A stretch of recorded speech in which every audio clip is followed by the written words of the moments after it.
Yes, Switzerland is one country which people can definitely look out for, क्योंकि Switzerland ऐसा है कि उसमें अगर टॉप एल्प्स में चले जाओ और माउंटेन एरिया में चले जाओ तो वेदर अभी ठीक है। इटली, फ्रांस इज़ समथिंग जहाँ पे टूरिस्ट बहुत जाता है। इंडिया से बहुत टूरिस्ट जाता है, considering because flights direct connectivity है, और एक एस्पिरेशनल डेस्टिनेशन भी है एंड ईजिली कंबाइन हो जाता है स्विट्ज़रलैंड, पेरिस, और अगर आप मिलान की बात करें तो एक ही रूट में फिट हो जाता है। तो इसलिए लोग कोशिश करते हैं कि एक बार जा रहे हैं तो 3 कंट्रीज़ कवर करके आ जाएं। सो ये एक एस्पिरेशन। पर भाई कुछ लोगों के जैसे वीज़ा भी नहीं लगते, जैसे कोई किसी ने ट्रैवल नहीं करा है, तो उस वे में भी आप हेल्प करते हो कि क्या सजेस्ट करते हो लोगों की भाई क्या करना चाहिए, कैसे दिखाएं डॉक्यूमेंट्स वगैरह, कैसे बताते हो आप? सो आई टेल यू, डॉक्यूमेंट्स में सबसे इम्पॉर्टेंट है नंबर वन चीज़, आप किसी भी अपने ट्रैवल एडवाइज़र से अगर कनेक्ट कर रहे हैं तो आप अपने ट्रैवल एडवाइज़र की हेल्प तो ज़रूर लें, बिकॉज वो काफ़ी सालों से ये चीज़ें कर रहे हैं तो उनको पता होता है डॉक्यूमेंटेशन में क्या फैसिलिटी चाहिए होती है। बट जो कॉमन चीज़ें होती हैं, आपके फाइनेंशियल डॉक्यूमेंट्स क्लियर होने चाहिए, बिकॉज वो फाइनेंशियल थ्रेट्स ही देखते हैं कि आप उनके लिए कितना थ्रेट हो या नहीं हो। मतलब बिकॉज होता क्या है कि साउथ एशियन कंट्रीज से काफ़ी लोग जाते हैं, वो वापस नहीं आते। मूवी डंकी में हमने देखा है, और इस तरीके से काफ़ी होता है कि लोग जाते हैं ट्रैवल डॉक्यूमेंट्स में और फिर उसके बाद गायब हो जाते हैं। We can touch upon that also. But अगर आपके डॉक्यूमेंट्स क्लियर हैं, जिसमें आपकी फ़्लाइट्स होनी चाहिए, आपके पास होटल्स होना चाहिए, और आप वीज़ा वहीं से अप्लाई करें जहाँ पे आप ज़्यादा रात रुक रहे हैं, ये कॉमन बेसिक्स है। सो होता क्या है कि अब ये इसमें भी एक क्राइटेरिया क्या है कि visa is always subject to the immigration officer या डिप्लोमेट्स कंसिडरेशन, उसके बाद भी कैंसिल हो जाता है। बट ज़्यादातर केसेस में अगर आप इटली में और फ्रांस में दोनों में एक साथ ट्रैवल कर रहे हैं और आप इटली में 5 रात रुक रहे हैं, फ्रांस में 3 रात रुक रहे हैं, तो कॉमन सेंस है कि आपको इटली में ही अप्लाई करना पड़ेगा, बिकॉज आपकी ज़्यादा रातें वहाँ पे इन्वेस्ट होने वाली हैं और उस कंट्री को ज़्यादा आपसे बेनिफिट है, तो वीज़ा भी वही देगी। बट लोग कई बार क्या करते हैं कि हम फ्रांस में एंटर कर रहे हैं तो इसलिए हम फ्रांस से अप्लाई कर देते हैं, तो ये हमेशा सब्जेक्ट टू अप्रूवल होगा। अच्छा, और भाई बहुत सारे लोग हैं जो इंडिया में खासकर जिनका रेंट आ रहा है या जो आईटीआर नहीं भरते बहुत सारे लोग, तो उनके लिए पॉसिबल होता है कि वो ट्रैवल कर सकते हैं, बिकॉज आईटीआर तो नहीं होती तो वो नहीं अलाउ करते। ये एक इंटरेस्टिंग क्वेश्चन है। तो इसमें ये होता है कि आपका पहली बात तो ट्रैवल हिस्ट्री स्ट्रांग होनी ज़रूरी है। ITR is something which is mandatory.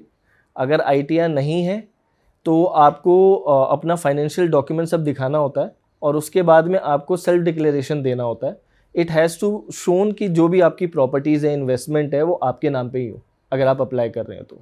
आप अगर फैमिलीज़ के साथ ट्रैवल कर रहे हैं तो इट इज़ नेसेसरी कि आपकी अगर आप वाइफ के साथ ट्रैवल कर रहे हैं तो मैरिज डॉक्यूमेंट होना बहुत ज़रूरी है, बिकॉज कभी कभी हम नहीं भी अप्लाई करते हैं, और उस केस में फिर wife should be consider as individual, फिर उनकी फाइनेंशियल इंडिविजुअल ट्रेस करी जाएंगी।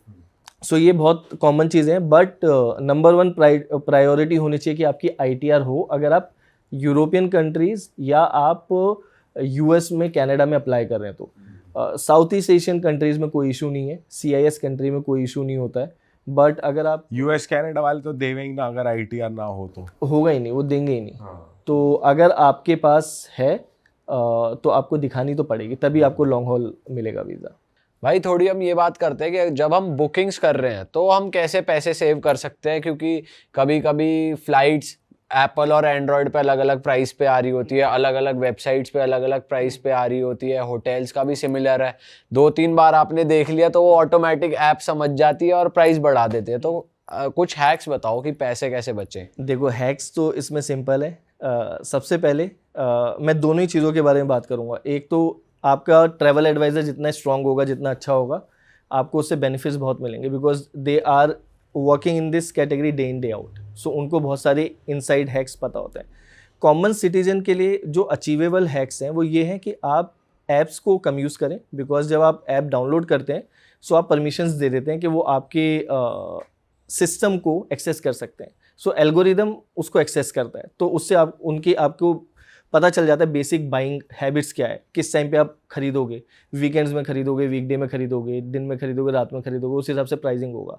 आपने देखा होगा जिस तरीके से क्विक कॉमर्स करते हैं, आप 2 दिन कुछ बाय नहीं करोगे, उनका नोटिफिकेशन शुरू हो जाते हैं। सिमिलरली ट्रैवल ऐप्स में भी होता है।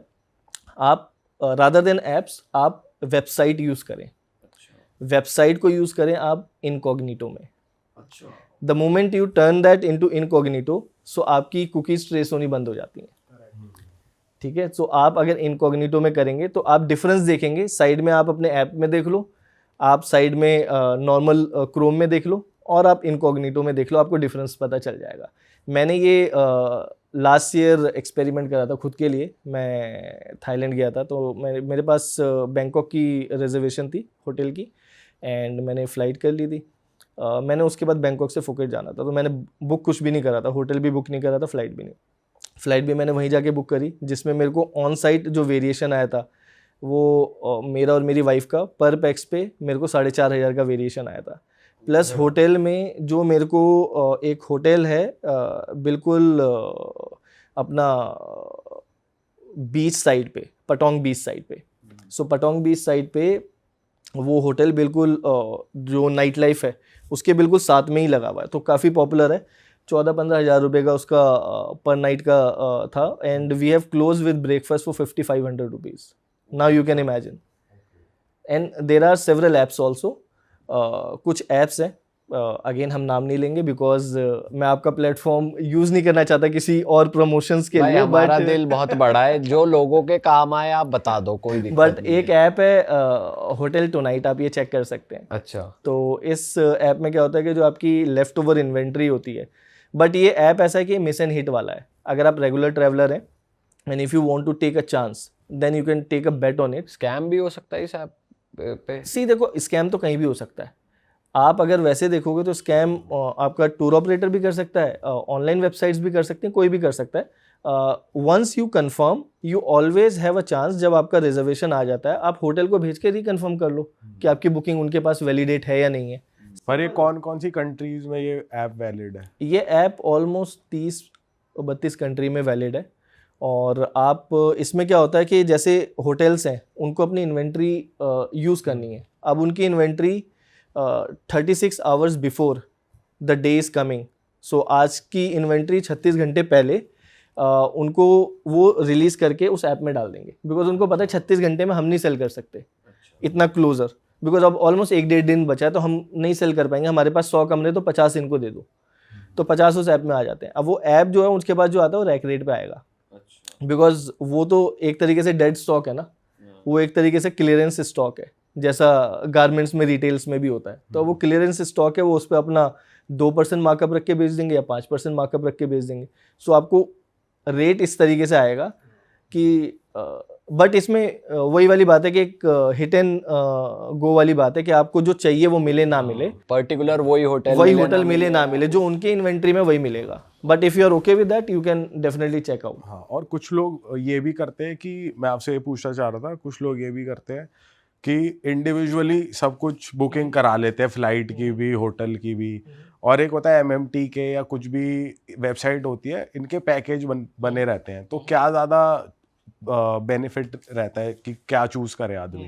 सो ये भी एक बहुत ही इंटरेस्टिंग क्वेश्चन है from the travellers point of view. So अगर कोई भी इंडिविजुअल ट्रैवलर पहली बार ट्रैवल कर रहा है, वो कभी इंटरनेशनल एक्सपोज ही नहीं हुआ है, सो आई वुड ऑलवेज सजेस्ट कि आप ग्रुप पैकेज लें, बिकॉज उसमें क्या होता है कि आपको एक इन्वायरमेंट मिल जाता है और सब कुछ ऑर्गेनाइज्ड है।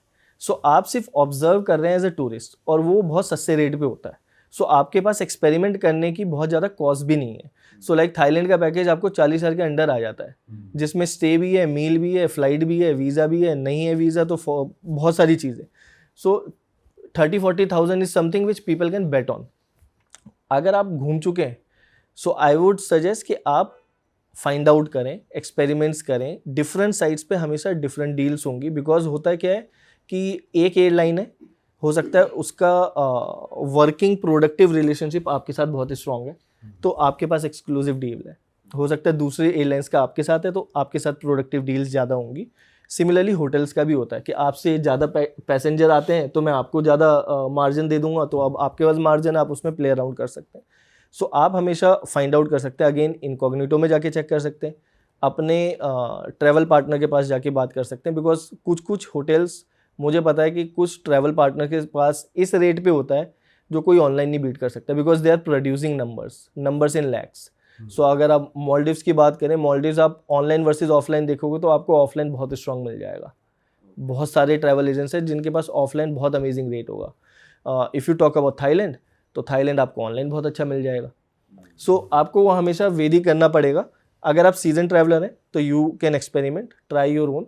अगर आप पहली बार जा रहे हैं तो go for a group package, that is a safer option. Family के साथ भी जा रहे हैं तो भी ठीक पैकेज, ग्रुप पैकेज वाला ही है। अब इसमें भी बहुत इंटरेस्टिंग है, बिकॉज आप वेस्ट इंडिया से अगर आ रहे हैं तो जैन ट्रैवलर होते हैं, जैन कम्युनिटी होती है, वो ट्रैवल करते हैं, वो प्रीफर ही करते हैं कि ग्रुप हो, बिकॉज उनका ग्रुप जो होता है वो जैन कम्युनिटी का ग्रुप फॉर्म हो जाता है। एक ही तरीके का खाना चाहिए, जिस तरीके का इन्वायरमेंट होना चाहिए। अब कई होते हैं वो स्पिरिचुअल टूर में होते हैं, उनको उनकी डिमांड ही होती है कि हमारे पूरे पैकेज में एक आधा मंदिर करा देना। अब जैसे दुबई में भी और आबू धाबी के बीच में टेम्पल आ गया, बैप्स टेम्पल ओपन हो गया, तो अब कोई भी पैकेज जो दुबई का हो रहा है या आबू धाबी का हो रहा है, उसमें बैप्स टेम्पल एक मैंडेटरी प्रोडक्ट है। लोग यहाँ से यूएई जा रहे हैं और मंदिर देख के आ रहे हैं, ठीक है। तो ये बहुत बड़ा प्रोडक्ट बन गया है। पहले 2 महीने में 21 लाख इंडियंस ने विजिट करा है। एक तो उसका इनॉग्रेशन भी हमारे प्राइम मिनिस्टर ने करा है, तो वो भी एक वैलिडेशन हो जाता है कि यार चलो चलेंगे। तो अगर आप फैमिली के साथ जा रहे हैं और एक आपका सेट क्राइटेरिया है कि आपको एक ही तरीके का खाना चाहिए होता है, इंडियन खाना चाहिए, या किसी स्पेसिफिक तरीके की ही आइटनरी आपको पसंद है, आप फ्लेक्सिबल नहीं हो, तो आप करो। अगर आपको ये है कि आपको उस तरीके का सेट नहीं चाहिए, आपको अपने बच्चों के साथ भी थोड़ा टाइम देना है और थोड़ा सा, बिकॉज ग्रुप टूर में क्या होता है ना, आपका बस जो कोचेज़ होती हैं उसका सेट टाइम होता है, आपको उतने बजे मिलना है, वरना वो बस आगे निकल जाएगी, फिर आपके लिए लॉसेज है, फिर टूर ऑपरेटर कुछ नहीं कर सकता, फिर आपके लिए डबल खर्चा है। सो फैमिलीज़ के साथ अगर आप उस शेड्यूल को फॉलो कर सकते हो तो ठीक है। छोटे बच्चे हैं तो इंडिविजुअल लो, बिकॉज उनका सोने का टाइम, उठने का टाइम, वो सारी चीज़ें हैम्पर हो जाती हैं। बस भागेगी तो भाग, फिर आप अपना कैब करोगे और फिर बस को चेज करोगे। सही बात है। और कुछ नहीं है।